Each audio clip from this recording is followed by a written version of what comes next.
Hi everyone, I'm Aida Igadaro and welcome back to my channel.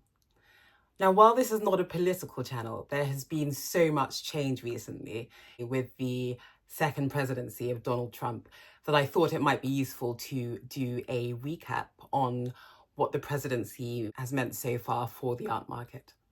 Now, I'm not American, and I'm sure some of you aren't, hopefully lots of you are. But as the American art market is such a huge share of the global art market, these changes impact us all.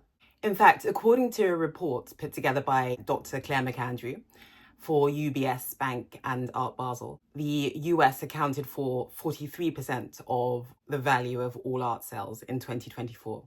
The UK was the second largest market with 18% of market share, and China was the third largest market with 15%. So we can see just how huge these new US developments are globally. Let's take a quick look at what the key changes are, and then we'll have a look at their impact.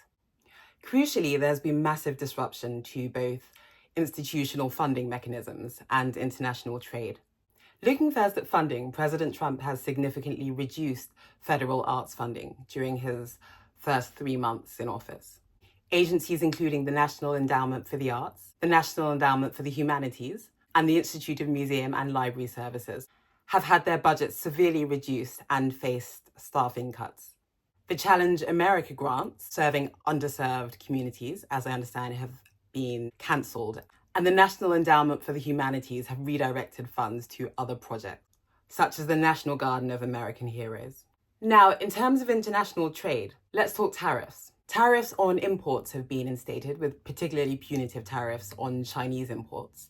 But albeit lower, there are also tariffs on the European Union, 20%, I believe, time of speaking, and on the UK at 10%, as well as other regions. Now, if these tariffs increase cost of living in the US, as many economists believe they are sure to, that will naturally result in less disposable income for art collectors, for example. According to the latest UBS and Art Basel report I mentioned, the global art market already declined by 12% in 2024.